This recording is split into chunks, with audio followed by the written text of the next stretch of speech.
മനുഷ്യന് ജന്മം കിട്ടിയിരിക്കുന്നത് ഈ ഭൂമിയിൽ വെറും കൈയായിട്ട് വന്നിട്ട് ഇവിടുന്ന് എടുത്ത ശേഷം മറ്റൊരാൾക്ക് ദാനം ചെയ്യാനാണ്. ജന്മത്തിന്റെ ലക്ഷ്യം തന്നെ ദാനം ചെയ്യാൻ. വെറും കൈയായിട്ട് വന്നു. ആ വെറും കൈയായിട്ട് വന്നിട്ട് ഇവിടെയുള്ള ഓരോന്നെടുത്ത് എത്രമാത്രം ദാനം ചെയ്യാൻ കഴിയും എന്നുള്ളതാണ് ചോദ്യം. ഇതൊന്നും എവിടെയും പഠിപ്പിക്കാനില്ലാത്തത്. പഠിപ്പിക്കാനുള്ളത് എത്രമാത്രം ഉണ്ടാക്കാം, ഒരു കൂട്ടി വെക്കാം, ഇത് പഠിപ്പിക്കും. വെറും കൈയായിട്ട് വന്നിട്ട് ദാനം ചെയ്യല്ലോ. വേറൊരാൾക്ക് കൊടുക്കുക, ലോകത്തിന് കൊടുക്കുക. ഏതറിവും ലോകത്തിനുള്ള ദാനം ആയിരിക്കാം. ഭാഗ്യം ചെയ്തവരാണ് കലാകാരന്മാരായി ജനിക്കുന്നത്. അവര് ആ കഴിവിനെ എങ്ങനെയൊക്കെ ദുരുപയോഗപ്പെടുത്താമെന്ന് നമുക്ക് കാണിച്ചു തരുന്നത്. അക്ഷരശുദ്ധി കിട്ടിയ എഴുതാം. ആ എഴുതുന്ന മുഴുവൻ മലിനപ്പെട്ട വിഷയങ്ങൾ ലോകത്തിന് ക്ഷേമം ഉണ്ടാക്കാത്തത്. നിർഭാഗ്യവശാൽ അത്തരം സാധനങ്ങളെ പുകഴ്ത്താനും ആളെ കിട്ടും. പക്ഷെ അത് അക്ഷരദാനം ആകുന്നില്ല. അനാവശ്യം പറയുന്നതും അക്ഷരമാണ്. പക്ഷെ ദാനം ചെയ്യുന്ന അക്ഷരങ്ങൾ നല്ല വാക്കുകൾ ആവാം. എന്നാൽ അതിനേക്കാൾ പ്രധാനപ്പെട്ട ഒരു കാര്യമാണ് ധനദാനം. സാമ്പത്തികമായിട്ട് എല്ലാവരും ബുദ്ധിമുട്ട് ഉള്ളവരാണ്. എല്ലാവരും കാശ് കിട്ടാനായിട്ട് ആഗ്രഹിക്കുന്നു. കേരളത്തിലെ പ്രധാനപ്പെട്ട രാഷ്ട്രമാണ്. ധാരാളം ഫണ്ട് വരുന്നുണ്ട്. ബുദ്ധിമുട്ടുന്നവർക്ക് സഹായം കൊടുക്കുന്ന സിസ്റ്റം ഉണ്ട്. അപ്പൊ അന്വേഷിക്കും, ഇയാൾ എഴുതിയതൊക്കെ ശരിയാണോ? കത്തിലൂടെയൊക്കെ എഴുതുന്ന സമയത്ത് തന്റെ പ്രയാസങ്ങളും പ്രാരാബ്ദങ്ങളൊക്കെ കുറേണ്ട് കൂട്ടി എഴുതുമല്ലോ. അപ്പൊ ആശ്രമത്തിൽ നിന്ന് ആശ്രമാധികാരി എന്റെ വീട്ടിന്റെ അടുത്താണെന്നുള്ള ധാരണ കൊണ്ട് ഒരു കത്തിന്റെ ഫോട്ടോസ് അയച്ചു, ഒന്ന് അന്വേഷിച്ച് പറയുമോ അദ്ദേഹത്തെ സഹായിക്കണമെന്ന്. നോക്കുമ്പോ എന്റെ വീട്ടിൽ നിന്ന് ഒരു 30 കിലോമീറ്റർ അകലെയാണ് ഈ സ്ഥലം, മേൽവാസക്കാരൻ. അപ്പൊ എന്ത് ചെയ്തു, ഒരു പരിചയക്കാരനെ വിട്ടു. ആ വ്യക്തിയുടെ സ്ഥിതി എങ്ങനെ, വലിയ ഒരു സാമ്പത്തിക സഹായം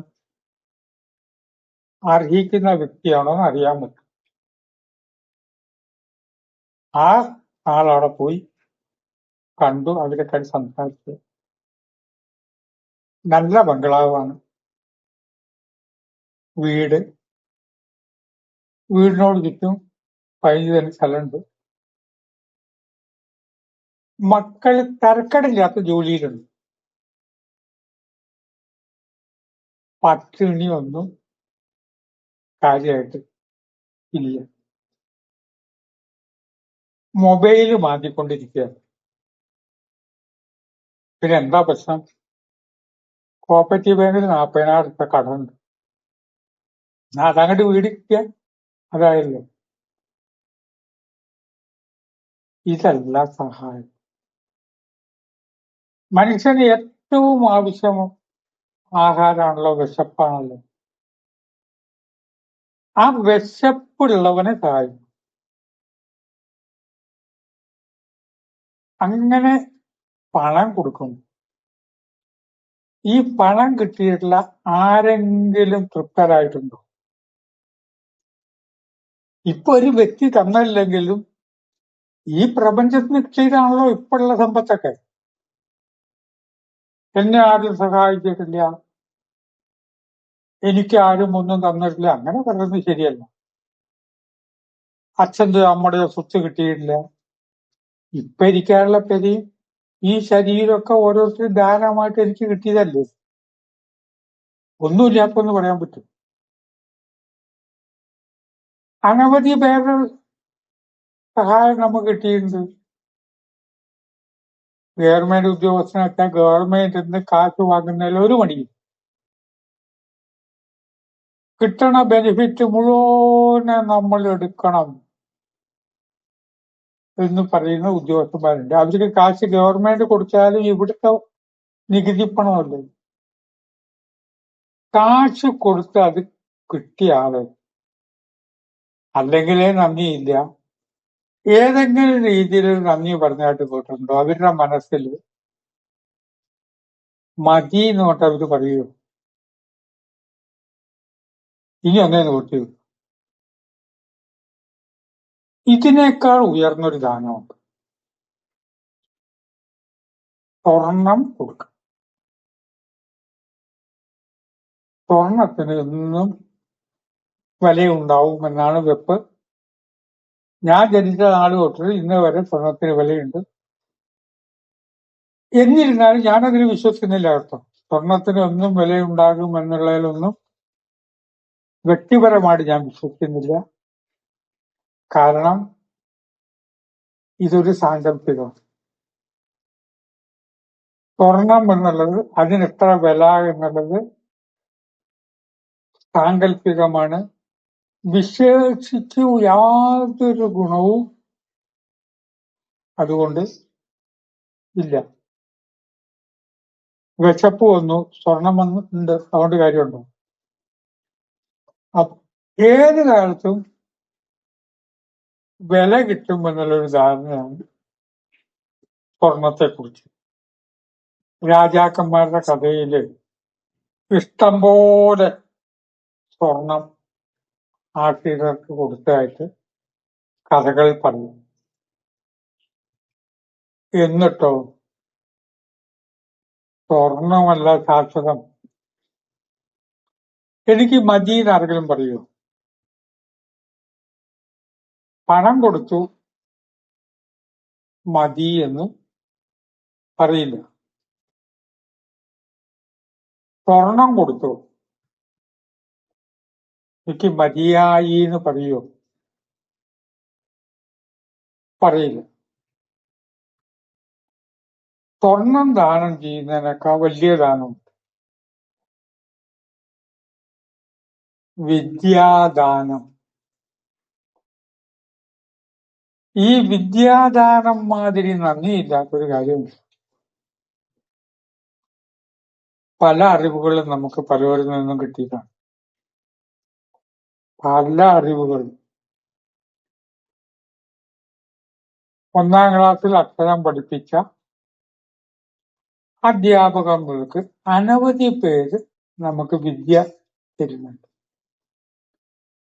ആരെങ്കിലും വിദ്യ തന്ന ഗുരുക്കന്മാരെ പറയാറുണ്ട്? ആ കാര്യം പറഞ്ഞു തന്ന ആളുകളെ കോട്ട് ചെയ്യാറുണ്ട്? ഇല്ല. ഇനിയിപ്പോ എന്താണുള്ളത്? ജ്ഞാനങ്ങളിൽ വെച്ച് ഏറ്റവും വലിയ ദാനം ഗോദാനം ആണ് എന്ന് പറയുന്നു.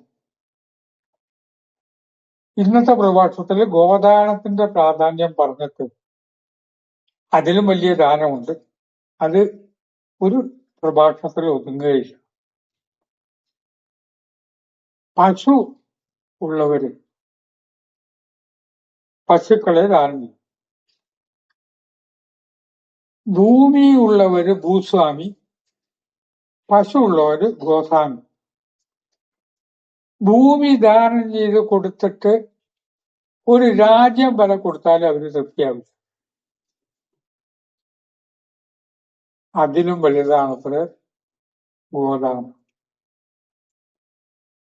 ഈയിടെ ഇപ്പൊ എന്റെ ചിന്തയിൽ വരികയും ഞാൻ എന്റെ ഡയറിയിൽ കുറിച്ചിട്ടുള്ള എഴുതാനിരിക്കുന്ന ഒരു ചെറുകഥയാണ്.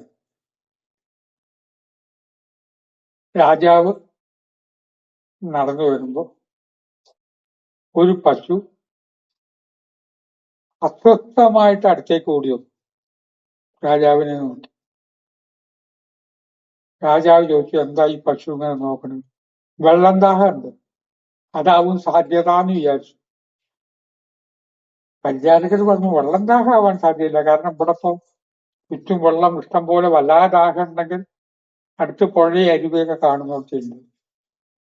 വേറെന്തോ പ്രശ്നം. രാജാവ് ചോദിച്ചു, ഞാൻ ദാനമായി കൊടുത്ത പശുവാണ്. പരിചാരകരുമാണ്, അങ്ങ് ഗോദാനം ചെയ്യുന്ന ആളാണല്ലോ, അങ്ങ് ദാനം കൊടുത്ത പശു. അതിന്റെ ഉടമസ്ഥൻ എന്ന് വരാൻ പറഞ്ഞു. ഉടമസ്ഥൻ വന്നു.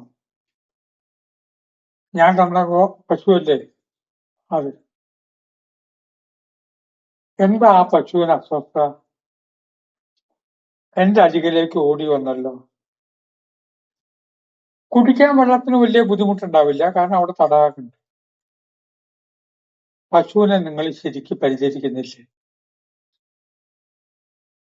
വന്ന ആള് പറഞ്ഞു, രാജാവ് ഒരു കാര്യമുണ്ട്, ഒരു പശുവിനെ ദാനം ചെയ്യുമ്പോൾ ഒരു വർഷം അതിന് ജീവിക്കാനുള്ള വൈക്കോലിന്റെയും പുല്ലിന്റെയും വില കൂടി കൊടുക്കണം. അങ്ങനെ വകുപ്പുണ്ട്, നിയമമുണ്ട്. രാജാവ് കൊടുക്കാറുമുണ്ട്. വെറുതെ പശുവിനെ കൊടുത്തോണ്ട് കാര്യമില്ല.